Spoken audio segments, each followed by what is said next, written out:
Second livre des rois, troisième partie, chapitre 15. La 27e année de Jéroboam, roi d'Israël, Azaria, fils d'Amazia, régna comme roi de Juda. Il avait 16 ans lorsqu'il devint roi et régna 52 ans à Jérusalem. Le nom de sa mère était Yécoliaou de Jérusalem. Il fit ce qui est droit aux yeux de l'Éternel, en tout point comme l'avait fait son père, Amazia. Toutefois, les hauts lieux ne disparurent pas, le peuple offrait encore des sacrifices et des parfums sur les hauts lieux. L'Éternel frappa le roi, qui demeura lépreux jusqu'au jour de sa mort et habita dans une maison isolée. Jotham, fils du roi, était régent de la maison et gouvernait le peuple du pays. Le reste des actes d'Azaria et tout ce qu'il a fait, cela est écrit dans le livre des chroniques des rois de Juda. Azaria se coucha avec ses pères et on l'ensevelit avec ses pères dans la cité de David. Son fils Jotham régna à sa place. La 38e année d'Azaria, roi de Juda, Zacharie, fils de Jéroboam, régna 6 mois sur Israël à Samarie. Il fit ce qui est mal aux yeux de l'Éternel, comme l'avaient fait ses pères. Il ne s'écarta pas des péchés que Jéroboam, fils de Nébat, avait fait commettre à Israël. Shaloum, fils de Yabesh, conspira contre lui, le frappa devant le peuple, le fit mourir et régna à sa place. Le reste des actes de Zacharie, cela est écrit dans le livre des chroniques des rois d'Israël. C'était conforme à la parole que l'Éternel avait adressée à Jéhu en ces termes. Tes fils, jusqu'à la 4e génération, siégeront sur le trône d'Israël, et il en fut ainsi. Shaloum, fils de Yabesh, régna la 39e année d'Ozias, roi de Juda. Il régna pendant 1 mois à Samarie.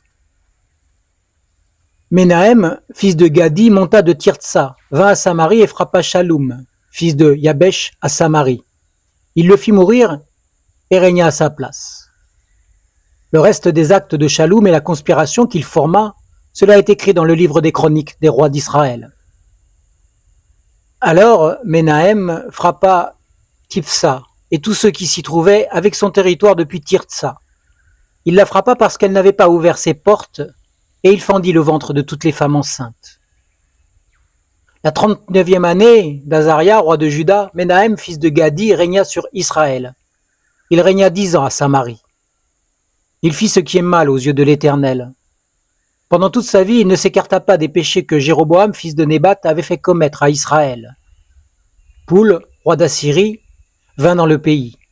Et Menahem donna à Poul 1000 talents d'argent pour qu'il l'aide à affermir la royauté entre ses mains. Menahem tira cet argent de tous ceux d'Israël qui avaient de la richesse, afin de les donner au roi d'Assyrie. 50 cycles d'argent de chacun. Le roi d'Assyrie s'en retourna et ne s'arrêta pas alors dans le pays. Le reste des actes de Menahem et tout ce qu'il a fait, cela est écrit dans le livre des chroniques des rois d'Israël. Menahem se coucha avec ses pères, son fils Pekaïa régna à sa place. La 50e année d'Azaria, roi de Juda, Pekaïa, fils de Menahem, régna sur Israël à Samarie. Il régna 2 ans. Il fit ce qui est mal aux yeux de l'Éternel. Il ne s'écarta pas des péchés que Jéroboam, fils de Nébat, avait fait commettre à Israël. Péka, fils de Rémaliaou, son écuyer, conspira contre lui. Il le frappa à Samarie dans le donjon du palais royal, de même qu'Argob et Arié. Et il avait avec lui 50 hommes des fils des Galaadites. Il fit ainsi mourir Pécaïa et régna à sa place. Le reste des actes de Pécaïa et tout ce qu'il a fait, cela est écrit dans le livre des chroniques des rois d'Israël. La 52e année d'Azaria, roi de Juda, Péka, fils de Rémaliaou, régna sur Israël à Samarie. Il régna 20 ans. Il fit ce qui est mal aux yeux de l'Éternel. Il ne s'écarta pas des péchés que Jéroboam, fils de Nébat, avait fait commettre à Israël. Du temps de Péka, roi d'Israël, Tiglath-Pileser, roi d'Assyrie, vint et prit Ion, Abel-Beth-Maaka, Yanoa, Kédesh, Hatzor, Galaad et la Galilée, tout le pays de Nephtali, et il en déporta les habitants en Assyrie. Osée, fils d'Éla, forma une conspiration contre Péka, fils de Réméliaou, le frappa et le fit mourir. Il régna à sa place la 20e année de Yotam, fils d'Ozias. Le reste des actes de Péka et tout ce qu'il a fait, cela est écrit dans le livre des chroniques des rois d'Israël. La seconde année de Péka, fils de Remaliaou, roi d'Israël, Yotam, fils d'Ozias, régna comme roi de Juda. Il avait 25 ans lorsqu'il devint roi et régna 16 ans à Jérusalem. Le nom de sa mère était Yerusha, fille de Tsadok. Il fit ce qui est droit aux yeux de l'Éternel. Il agit en tout point comme avait agi Ozias, son père. Toutefois, les hauts lieux ne disparurent pas. Le peuple offrait encore des sacrifices et des parfums sur les hauts lieux. Yotam bâtit la porte supérieure de la maison de l'Éternel. Le reste des actes de Yotam et tout ce qu'il a fait, cela est écrit dans le livre des chroniques des rois de Juda. En ce temps-là, l'Éternel commença à envoyer contre Juda Retsin, roi de Syrie, et Péka, fils de Remaliaou. Yotam se coucha avec ses pères et fut enseveli avec ses pères dans la cité de David, son père. Son fils Ahaz régna à sa place. Chapitre 16. La 17e année de Péka, fils de Remaliaou, Ahaz, fils de Yotam, régna comme roi sur Juda. Ahaz avait 25 ans lorsqu'il devint roi et régna 16 ans à Jérusalem. Il ne fit pas ce qui est droit aux yeux de l'Éternel, son Dieu, comme l'avait fait David, son père. Il marcha dans la voie des rois d'Israël et fit même passer son fils par le feu, suivant les horribles pratiques des nations que l'Éternel avait dépossédées devant les Israélites.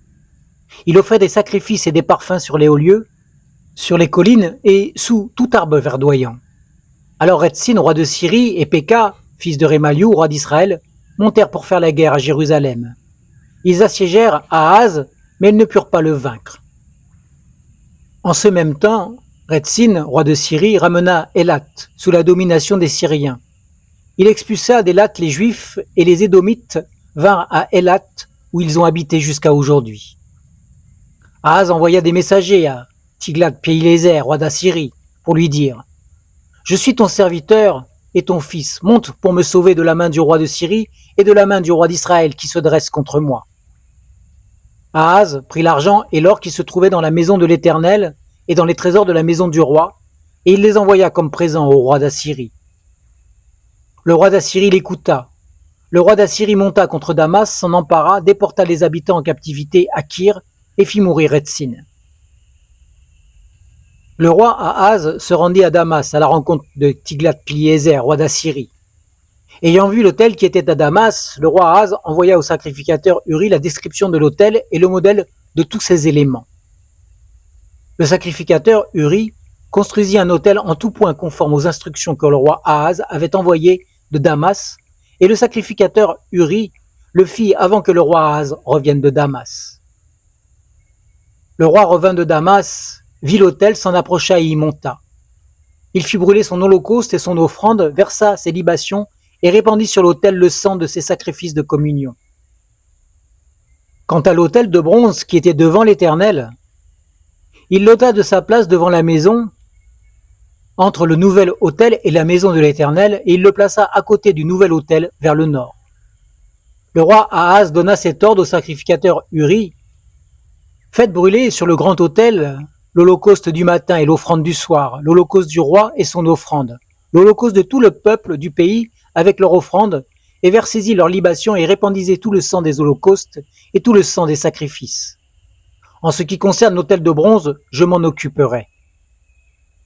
Le sacrificateur Uri agit conformément à tout ce que le roi Ahaz avait ordonné. Le roi Ahaz mit en pièces les panneaux des bases et en retira les bassins qui étaient dessus. Il descendit la mer de dessus les bœufs de bronze qui étaient sous elle et il la posa sur un pavage de pierre. À cause du roi d'Assyrie, il changea dans la maison de l'Éternel le portique du sabbat qu'on y avait bâti à l'intérieur et à l'entrée extérieure du roi. Le reste des actes d'Ahaz, tout ce qu'il a fait, cela est écrit dans le livre des chroniques des rois de Juda. Ahaz se coucha avec ses pères et il fut enseveli avec ses pères dans la cité de David. Son fils Ézéchias régna à sa place. Chapitre 17. La 12e année d'Ahaz, roi de Juda, Osée, fils d'Éla, régna sur Israël à Samarie. Il régna 9 ans.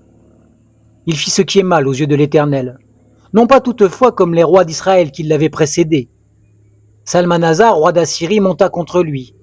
et Osée lui fut assujetti, et il lui paya un tribut. Mais le roi d'Assyrie découvrit une conspiration chez Osée, qui avait envoyé des messagers à So, roi d'Égypte, et qui ne faisait plus monter annuellement le tribut au roi d'Assyrie. Le roi d'Assyrie le fit enfermer et enchaîner dans une prison. Puis le roi d'Assyrie parcourut tout le pays et monta contre Samarie qu'il assiégea pendant 3 ans. La 9e année d'Osée, le roi d'Assyrie prit Samarie et déporta Israël en Assyrie. Il les fit y habiter à Hala et sur le Habor, fleuve de Gozan, ainsi que dans les villes des Mèdes.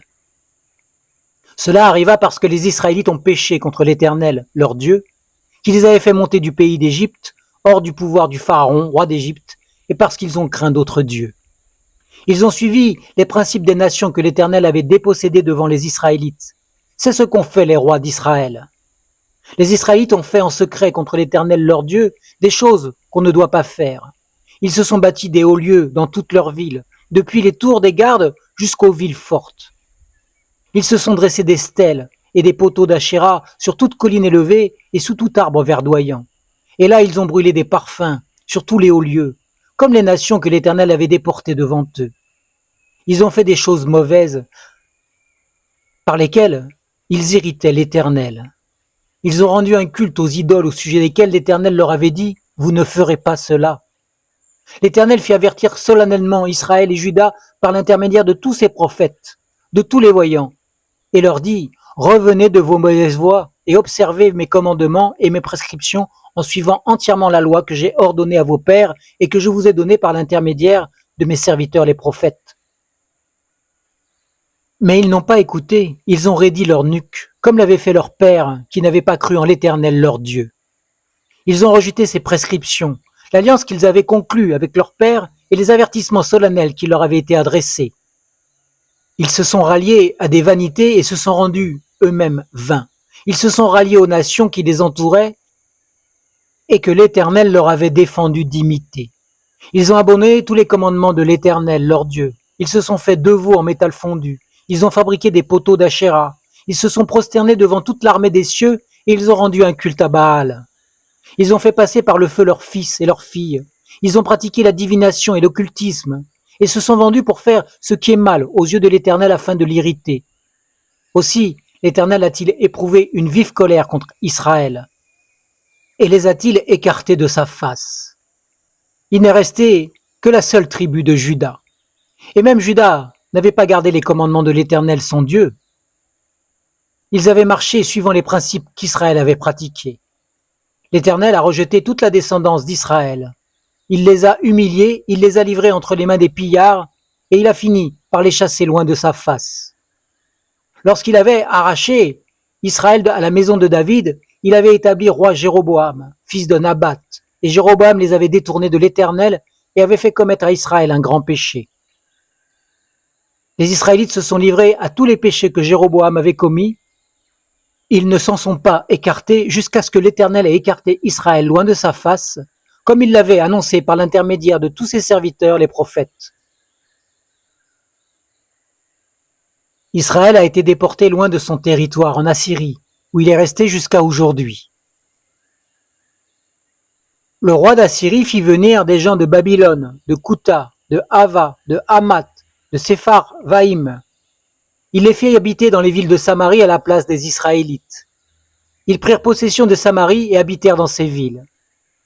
Lorsqu'ils commencèrent à y habiter, ils ne craignirent pas l'Éternel, et l'Éternel envoyant contre les lions qui les tuaient.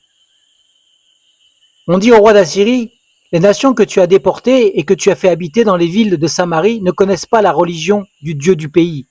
Et il a envoyé contre elles les lions qui les font mourir parce qu'elles ne connaissent pas la religion du Dieu du pays. Le roi d'Assyrie donna cet ordre. Faites aller là-bas un des sacrificateurs que vous avez déportés de là, qui aille y habiter et qu'il leur enseigne la religion du Dieu du pays. Un des sacrificateurs qui avait été déporté de Samarie vint habiter à Béthel et leur enseigna comment ils devaient craindre l'Éternel. Mais les nations firent chacune leur Dieu. Elles les placèrent dans les maisons des hauts lieux bâtis par les Samaritains, dans les villes où chacune des nations habitait. Les gens de Babylone firent Sukkot Benot, les gens de Kout firent Nergal. Les gens de Hamath firent Ashima. Ceux de Hava firent Nibaz et Tarkat. Ceux de Sepharvaïm brûlaient leurs fils par le feu en l'honneur d'Adramélec et d'Anamélec, dieu de Sepharvaïm. Ils craignaient aussi l'Éternel, et ils instituèrent pour eux des sacrificateurs de hauts lieux pris un peu partout. Ces sacrificateurs étaient en activité pour eux dans les maisons des hauts lieux. Ainsi, ils craignaient l'Éternel, mais rendaient en même temps un culte à leur propre Dieu d'après la coutume des nations dont on les avait déportés. Ils pratiquent jusqu'à aujourd'hui leurs premiers usages. Ils ne craignent point l'Éternel et ne pratiquent ni leurs prescriptions, ni leurs coutumes, ni la loi et les commandements donnés par l'Éternel au fils de Jacob qu'il appela du nom d'Israël.